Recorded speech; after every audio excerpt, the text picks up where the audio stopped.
So thank you very much for joining me. My name is Michael Smith, the National Consumer Education Manager of Janome Canada. And again, thank you for joining us at Janome HQ for program number 2 of our brand new series, which is called Janome's Awesome Accessory Countdown. We just launched it on Monday, and that episode is on the Janome HQ IGTV icon that's on the main page of the Janome HQ Instagram page. It will be loaded as a video very soon. I'm awaiting some special considerations. I don't know, what should I say? Some special video editing additions. So that video is going to be loaded very soon to the Janome HQ YouTube channel. But for now, again, you can go back to review Monday's launch of the Janome's Awesome Accessory Countdown on the IGTV icon on the main page of Janome HQ. So yes, Janome's Awesome Accessory Countdown, Tanya's fabulous artwork. And I said on Monday, depending on, again, your age bracket, maybe you remember on Sesame Street, they had the pinball countdown. And it was a very cool animation, counting up to 12 with the Pointer Sisters singing, counting, starting at 1, going to 12. So Tanya asked me, oh, what about that? And I said, oh my gosh, I loved that when I was a kid. So it's very cool. So yes, I agree, Sandra. All hail Queen Tanya. She is amazing. She is so talented, she's so creative, and again, super, super sweet. So yes, Tanya has been a godsend to me, to Janome HQ. There would be no Janome HQ without her.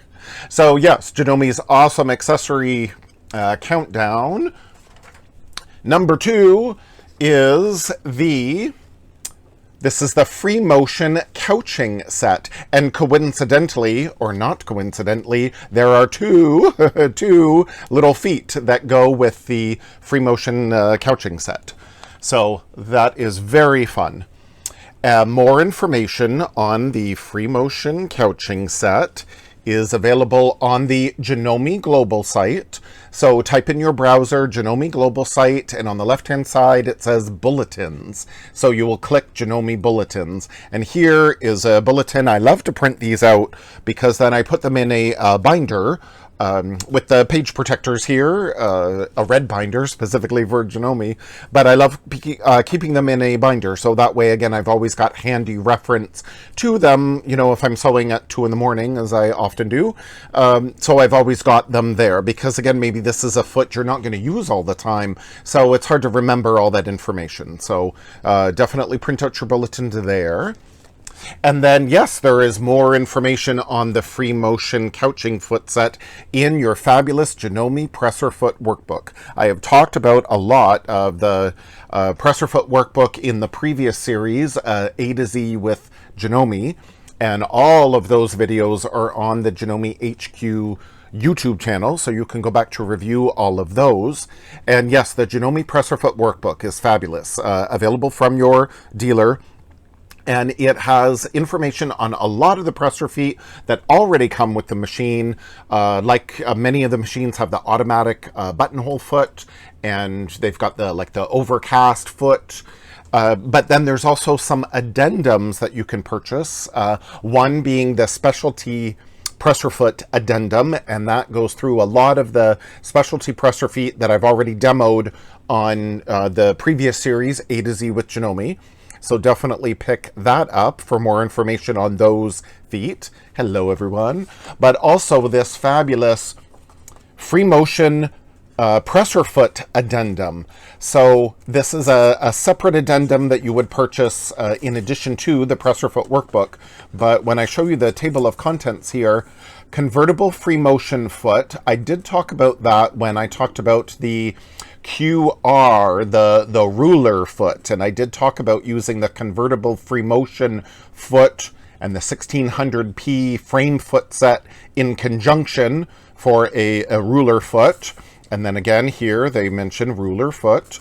And then darning, the PDH darning foot, that was our P episode of the A to Z with Janome. P was for the PDH foot. There's an open toe darning foot and a closed toe darning foot. So that was covered there. And again, more information in your free motion presser foot addendum here. Free motion couching foot set there, which I'm going to talk about.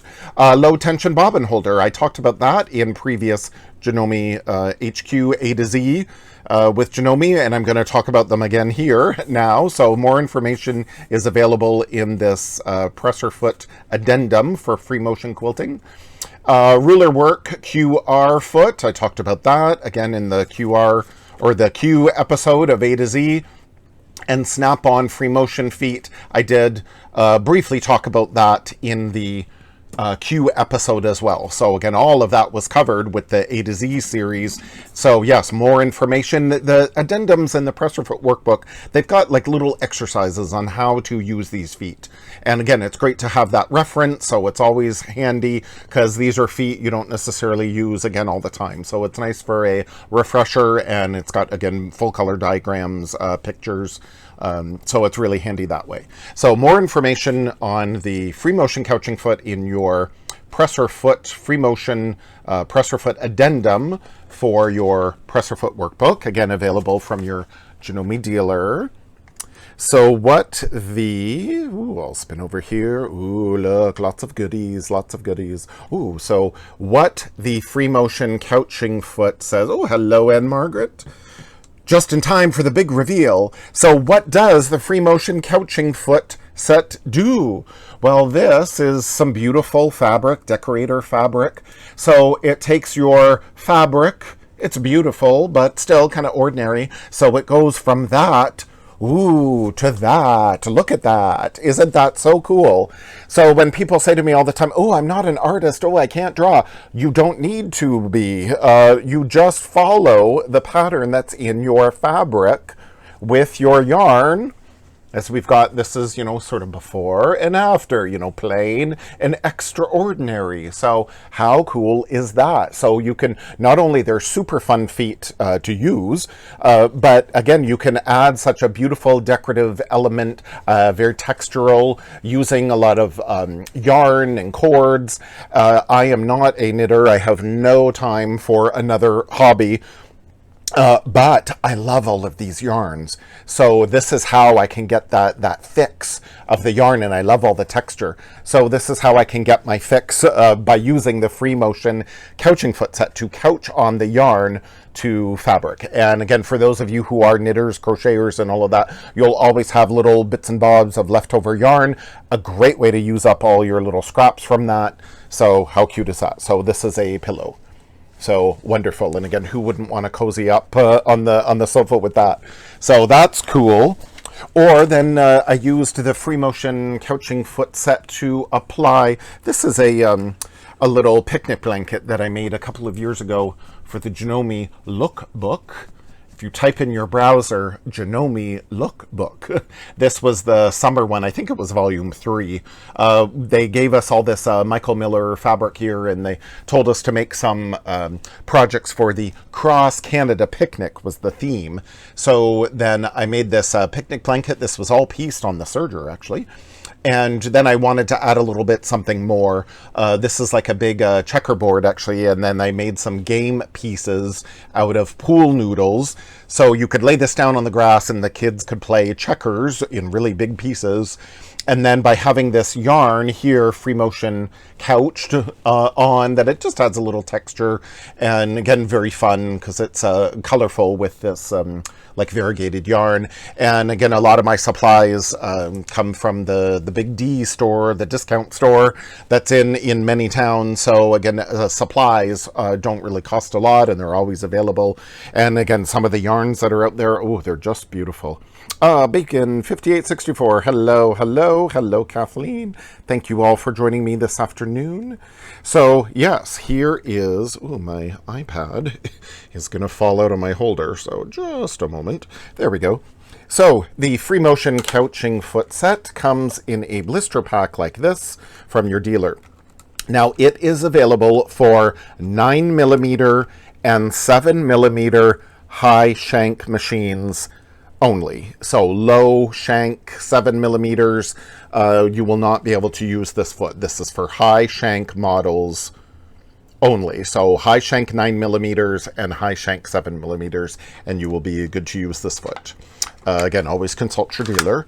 Now, it does have instructions here on the back of the blister pack, and this is one of the instructions where they open from the side, and a lot of times I want to try to open it like a book here, but it's like, no, it opens from the left since it's Japanese. You know, Janome is Japanese. So it opens here from the left. So more instructions again in the blister pack on what to do. So very handy. And again, there's 2 little feet that attach to it, which I will show you here. So I often tell people as well, you know, throw away this part of the plastic, but keep this cardboard part in a little file somewhere, or again, create a reference binder, and that way you've always got it for when you use this foot. So it looks a little like our darning foot, our PDH darning foot here, because it's got a big spring and it hops around, but it's got these cool little feet here. You can see that's number 1, and then this is number 2. And they even have, it may be hard for you to see, but it even says like number 2 on the foot. It's so good. I love how thorough Janome is. So no guesswork. So this says number 2. And this is a smaller opening in the foot. So it takes, I think it's up to 1.5 millimeters of yarn, whereas number 1 takes from 1.5 to 2 millimeters. And again, instructions are in the back of the blister pack. So yes, so 1.5 to 2 millimeters here. So number 2, or sorry, that's number 1. So, and they both just screw on with this little screw here, and then again would fit in like that. So very easy to change. Again, full instructions in the blister pack as well as the bulletins. So let me move you here. So I want to remove the regular foot holder and go to screw this on. And I want to make sure this bar is over the needle bar here, because that's what's going to cause the foot to go up and down. If it's not over the needle bar here, then the foot is not going to work. So I want to screw that on, and then definitely this is for sure a foot you want to use your little screwdriver to really tighten it up. You certainly do not want this coming off at all. And make sure as well, I just did it this morning, I've used this foot doing little samples and stuff, but make sure that you double check this screw down here that affixes this little piece of plastic of the foot on. Make sure you tighten that. Not super tight, you don't want to crack the plastic, but you do want to make sure that it is tightened up as well. Mine was a little loose this morning after using it so much lately, so just to double check it. So there, I've attached it very easily, and I'm just going to put my thread through that hole there. So we can use a variety of yarns, which I'll get into for just a minute here. But yeah, so for the needle, since we're doing this free motion, generally when I do free motion quilting, and it's recommended we use our Janome purple tip needles, there with purple tip, our size 14, and they have that flared, cobra head just before the eye of the needle, so that really helps eliminate skip stitches. So they're often recommended for free motion quilting. So again, purple tip needles come like that in the blister pack from your Janome dealer.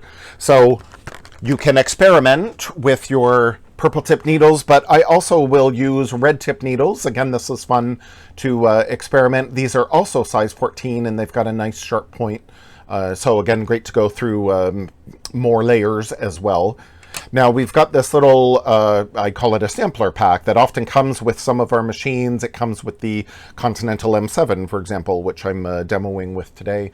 But I like this little sample pack. It's got a red tip needle, it's got a purple tip needle, it's got 2 blue tip needles, which are size 11, and then and a slight ballpoint, and then it's got the twin needle 2 millimeter. So it's a good little, again, sampler pack, variety pack available from your dealers. So I will move those. So right now on my machine, I've got a red tip needle, And again, we can use a variety of yarns, which I'll get into in just a minute. Now, since I'm doing this free motion again, then what is often recommended when we're doing free motion quilting is using the blue dot bobbin holder is the low tension bobbin holder for free motion quilting, or again, that hand look quilt stitch that's very popular. I use this in my Memorycraft 15,000 quilt maker when I do AccuFill quilting or quilting in the hoop. I use the blue dot bobbin holder for that as well. So again, it's nice to have an experiment with what works best, but by having this blue dot low tension bobbin holder when you're doing ruler quilting, which is also free motion, your feed dogs are down, and again, free motion quilting, typically your feed dogs are down. In this free motion couching, your feed dogs will be down as well. So by having that lower tension in your bobbin, then that's going to prevent your needle threads from poking to the backside. You know, it's fine if your free motion couching is going to be covered by another layer, then fine, you don't really care what the back looks like. But if this is going to go through layers and actually show on the back side, then you want that nice and neat as well. So by having the blue dot bobbin holder, it'll prevent your needle thread from being pulled to the back side. Now, there are 3 different blue dot bobbin holders. This one is like the standard one. There's the little blue dot, oops, right down there, the little blue dot there. And this is for the machines that do not have an automatic thread cutter. And it even says that again on the back of the blister pack, not for use with automatic thread cutter machines.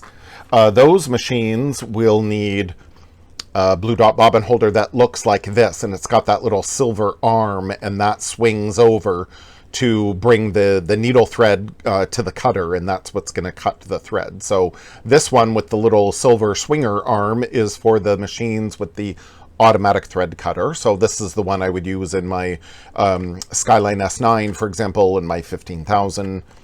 But because with our Continental M7, we have a very special bobbin area with the optic thread sensor and the special needle plate that is all automatic and held by magnets, we need a special blue dot bobbin holder, the low tension bobbin holder, for the Continental M7. So if you have a Continental M7, you will need a specific blue dot, and there you can see the little blue dot, or again, it's like a little triangle, a little pyramid, but you will need a specific blue dot bobbin holder for your Continental M7. The other one, if you had, again, like a Skyline S9 or 15,000, and if you tried to use this one in your Continental M7 machine, it will not work. You won't be able to close your needle plate, so that's why you need your special Continental M7 blue dot bobbin holder. So you can experiment with that for, again, free motion couching, free motion quilting. And then, ooh, let me slide over here. Yeah, so here is my little samples. Again, I often recommend just let the fabric speak to you. You don't need to be an artist. So I've got this striped fabric of Tamara Cates. I'm going to make a new sample for this whole series as well. So I'm working on little samples to make a quilt with, or wall hanging. So here is my striped fabric. So I just use the free motion couching foot to affix or couch down is simply to, typically it's with a zigzag stitch. So couching just means to hold down, to affix various yarns or cords, typically with a zigzag onto fabric.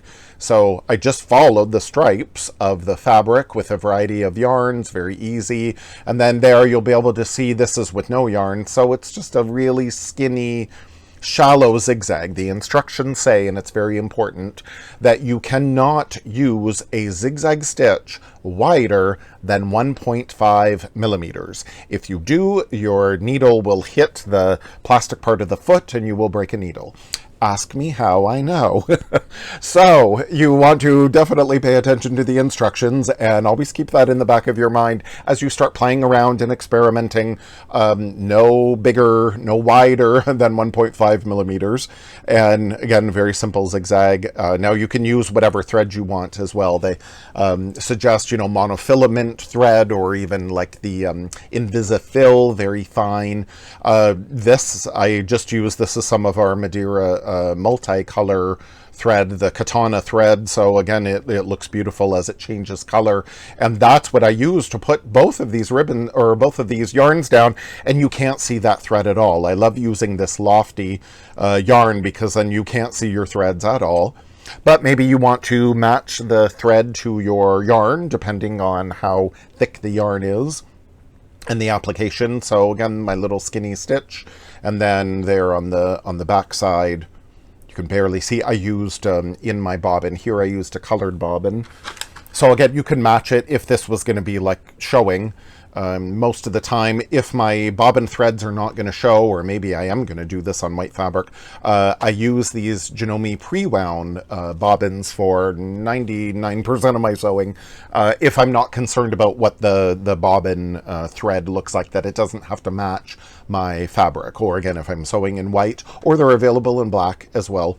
So very handy to use. It's a 60 weight thread, so very handy. And they're on the authentic Janome J bobbin. So the cool thing about these Janome pre-wounds is when you are done sewing and empty the bobbin, you've got a reusable, refillable bobbin. So that's very cool. So these Janome pre-wounds, again, are available from your dealer. So again, I just let the fabric speak to me. So this little yellow circle that's, you know, up there in the fabric, I thought, oh, I'll just couch some yarn down around that, or this, you know, vine, I'll couch some of this multicolor thread. Is fun. So again, just use some scraps and experiment. It's very fun. Now this one, I would not do all of these in one application, but again, this is where I'm just experimenting with not only different yarns, but I want to really play with my fabric. So in this case, I was going around that kind of leaf shape as it was, you know, printed on my fabric. But down here, I thought, oh, wouldn't it be fun to maybe fill in that shape with more yarn, and especially with this multicolor yarn, I can really change not only the character of the fabric. It's kind of like a thick, stiff canvas, like a cotton duck fabric, but I can really change the character now. It's very soft and supple by adding more of this cuddly yarn to it, but I can also change the colors too. That this fabric has a lot of, you know, green in it, but if I add more and more of this blue and purpley yarn, then I can really change the color of the fabric. Or again, in these kind of teardrop leaf shapes, how about, I always do this ribbon candy free motion, so how about doing that to fill that in, again changing the character. Or even of this center triangle here, I just added that little teardrop. It wasn't printed into the fabric, but I could add to it. And then now on this side over here, I was playing around. It really depends on what, yes, it does look like chenille, absolutely. This is the wonderful thing, especially this kind of yarn. It really does look like those chenille blankets. My grandmother had them. I think they were, you know, very popular around like in the 40s and the 50s. I remember, again, my grandmother had several. And again, those were all done, I can't imagine the hours that it took to make them. But now we could recreate that very quickly and easily. And again, it's lots of fun using these feet. But this yarn, I experimented. This was the yarn as it comes, and it was a little thick. It worked, but still it wasn't so great. So then I experimented with splitting the yarn up. This is just one strand of that yarn, and it worked way better in the foot, and it was easier to couch down. So you can experiment with your yarn. And that I will show my beautiful samples here. So foot number one, again, I can use for 1.5 to 2 millimeter thick yarn. And again, a lot of the yarns I get are from, again, the discount store, or even some of the charity shops in my area I go to, and people have donated bags of yarn. So great. It's a great way to buy various yarns and experiment. So again, various thicknesses of yarns. You don't want anything too thick, anything too dense. So these all worked fine, but here was that yarn. It was, again, a little thicker than I preferred. So I realized, oh, it's all just little strands twisted together. So like here is the yarn and it's all just twisted like that. But then as I played with this yarn, I realized, oh, I could just split it. It reminds me of eyelashes. Can you imagine false eyelashes like this?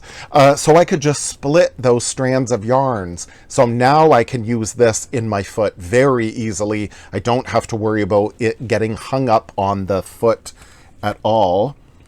So here's my little number 2 foot. So again, it's got a notch, and then we would just put the yarn through like that.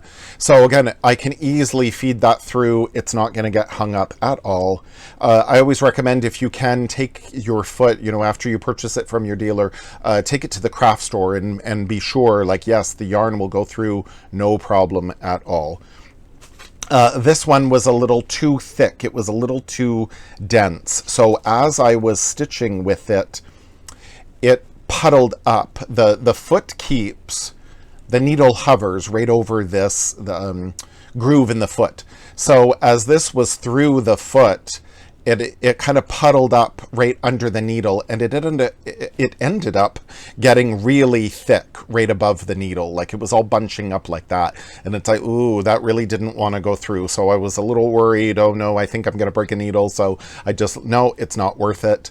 If your yarn, you need to examine the yarn as well. A lot of the times, depending on the quality, I guess, or the price, I find the yarns are like knotted together like that. So they'll take like one strand of yarn and they'll knot it to the other strand and then wind it all up on the skein. And you've got to be careful of knots like that as you're doing your free motion couching. It's so easy to get carried away, and then all of a sudden, oh, you come across this knot that's definitely not going to go through the foot, and you'll end up breaking the needle. So you want to unwind your yarn quite a bit before you start free motion couching to look for things like that. As well, it can't be too stiff. Like this is the soutache cord or the rat tail cording. That's got a very thick center, so that is not good to couch down either. So you'll want to avoid that. This yarn as well was very beautiful. This was not an inexpensive yarn. I actually splurged. I loved it. It was a designer yarn. Who knew? Designers actually designed yarn. But yeah, this, because of these little bits here, they separated as I put it through the foot. Then this little strand, you know, separated, and then it was getting wrapped around. Oops. It was getting wrapped around the foot. So then it's like, no, that wasn't working well either. So again, be careful if it's got like slubs in the yarn or little secondary strands. Now, what I could do is take the time, peel that off, peel this section off. I could use this part of the yarn, no problem. And I could use maybe this part of the yarn by itself, but together that wasn't a good thing. So again, you have to experiment. And then again, this, I ended up using just a single cord of that, and that worked really well. So then here on my foot number 2, that's less than 1.5, I can use thinner yarns. And then again, this is where your thread is going to show definitely more. So you either want monofilament or you want to match your yarn. So, ooh, yes, let me get started here. The time goes by way too quickly. There's always so much to do. So I'm just going to use this little sample here. Again, let my fabric speak to me. Or, again, there's so much to show.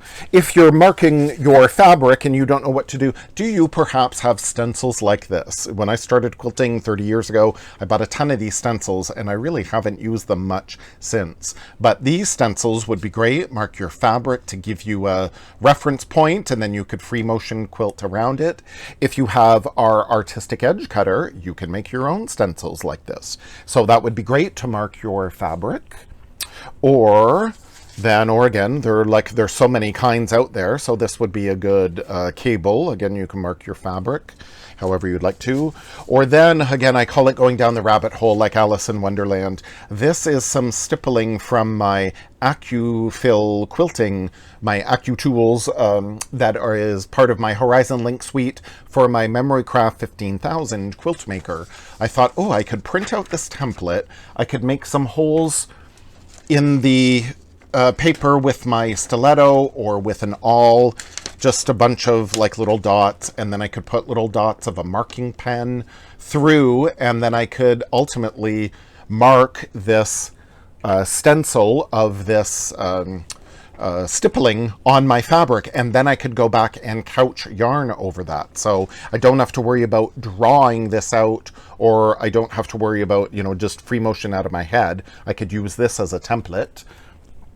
And then there is another one as well, something simple. You don't want anything too intricate, but something simple like that, that would make a great template. I could, again, mark on my fabric and use that as a guide.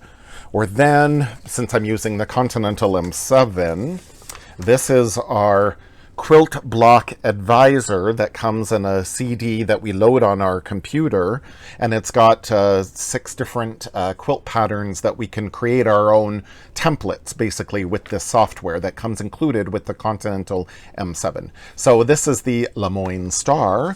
So then I can size it using that quilt advisory, quilt block advisory. I can size it whatever size I want, and then I make a template like that. So I can cut it out and lay this on my fabric, and then I would, you know, draw around this as my stencil, as my template basically, and then I would transfer this shape onto my fabric and free motion couch around that. So again, oh my gosh, there's so many different ways you can do it.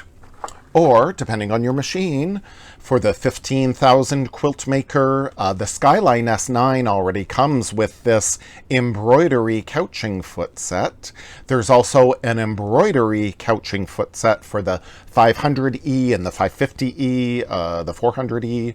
But this embroidery couching foot set, again, for the 15,000 quilt maker, and again, Skyline S9 already has it included, will allow you to do couching in your embroidery hoop. So it's not free motion, you're just following the yarn, following that built-in embroidery design. So there's so many different ways to do your couching. It's very fun. Hello everyone. So yes, I'm finally going to demo the free motion couching. So because I'm doing free motion, I will quickly put on my little rubbery gloves here because they've got a rubbery grip. So I like having those to help grip the fabric. And then for the stitch, we just want to do again, a narrow zigzag, 1.5 maximum width. So I would just want to select a regular, again, center needle zigzag, and again, I'd want to reduce this to 1.5, and I would want to drop the feed dogs, and then away I go. Now, I'm again on the Continental M7 today, so I have the sewing applications as my little t-shirt. And sewing applications is the machine asking us what do you want to do.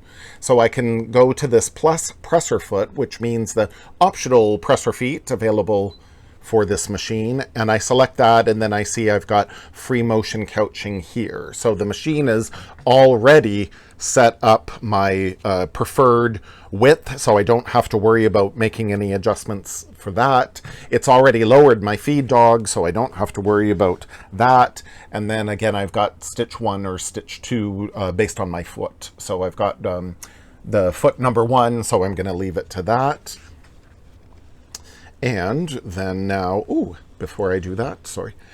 What I love is it's got this 1 stitch stop, and I used that when I was doing free motion for the PDH foot back in the A to Z series. It's got the needle with the little dot. So this allows me, when selected, as it is now with the needle in yellow, I'm going to take 1 stitch, put my foot on the foot pedal, and it's going to take 1 stitch to raise up my bobbin thread. So then that way it's not going to get wound around at the back of my project, and I'm not going to have any birds nesting or anything, so I'll just go up here. So I just want to take that one stitch, whoops, and ooh, there we go, to raise up my bobbin. There it is. And then for my yarn, here is your like big kind of skein of yarn. So again, I want to unravel that and make sure there's no knots in it, no slubs, anything like that. That's a little big to have on my table. So I like to make it a little smaller, either by winding off, and this way I know for sure my yarn is okay. I take little pieces of cardboard and make myself like a little spool, kind of like that. Put a little slit in it to put the yarn in, and then I wind it around. Or I had these Oregon needles. Now, you know, when I did the J episode of A to Z with Janome, I talked about Janome needles and bobbins, and Oregon is the company that makes Janome needles. So I had a bunch of these in my drawer, and I thought, oh my gosh, look, that's just like the little spool thing that I make out of cardboard. So here, there's my, when I was finished using these needles, then that was my little cardboard, and I wound my yarn up around that. So I can have this on the bed of my machine, and I know my yarn is fine, there's no slubs in it, and that way it's a little easier to use. So I thought that was perfect. I love recycling everything. So this yarn, I just have a little strand of it. But I would unwind a bunch, maybe a foot or so, because you don't want any tension on this yarn. And you're going to bring it from the back of the machine, again, full instructions, or on the back of the blister pack. And I love using these tweezers. They say Janome on them, so I always say, oh, they work better when they say Janome. So tweezers help bring it through. There's a little slot there in the foot, and then it brings it here, and then I'm going to clip it in that little jaw that's open, and then get my thread in there too. So then again, it keeps my yarn right under the needle, so it really helps keep it attached. That's what's going to affix it down to the fabric. So because I've already got my bobbin thread, then I've got to make sure, if you've got a non-automatic presser foot lift machine, you've got to make sure to drop your presser foot. A lot of times when we're free motioning and the foot's just kind of hovering above the fabric, we forget to drop the presser foot. So make sure you do that. So I find at a medium speed works out well, and then I put my foot kind of flat out on the foot pedal. And since you're doing this free motion, you are the stitch regulator, so you want to find what we call that sweet spot. I find generally the machine faster, though in this case I'm not going 1300 stitches a minute. I've got it at a medium speed. I want a slow and steady speed, or I guess a medium steady speed, consistent speed. I don't want to rev it up and then go slow and then rev it up and slow. But I find this very fun and very relaxing. This is a great de-stressor at the end of the day. And as you can see, I'm stopping and every once in a while, and then I just want to keep an eye on my yarn. I really don't have to babysit it too much, but I want to be sure that it doesn't pull taut. I don't want to get this all, pulled really tight, because then it's not going to couch down as easily if it's really taut. You definitely want some slack.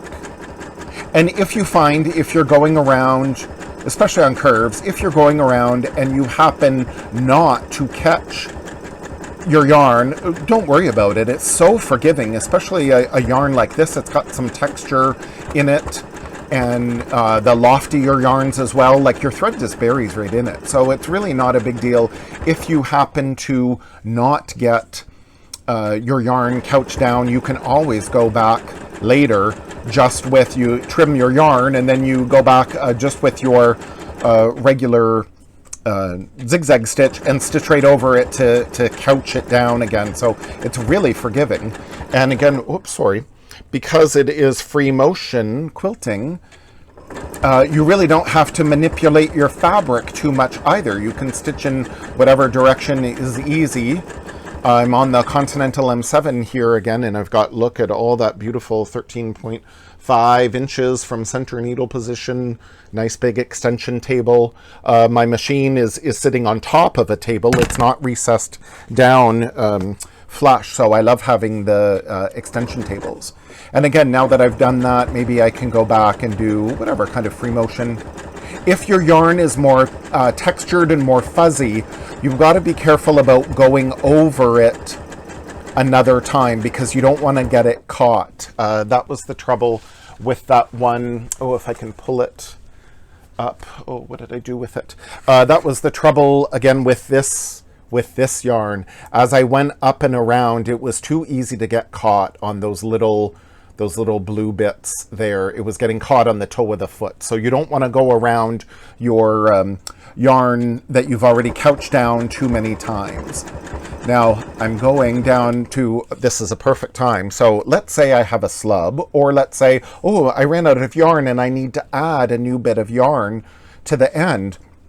I would just finish that off, do a couple of little stitches over in place so I lock it down, and then I can come in with my new bit of yarn and I can start it off just where I left off. You know, I'd raise my needle and I just pick up kind of where I left off. Like it's so forgiving. It's really not that big of a deal. So then I drop my foot, and away I go. And I just keep going on, and then after I get away from that, you know, previous line, that previous yarn, I go back and trim it. I like using these embroidery scissors because then I get right down flush to my yarn and trim it off, and that way you'll never see that joint. It works so well. Again, it's so forgiving.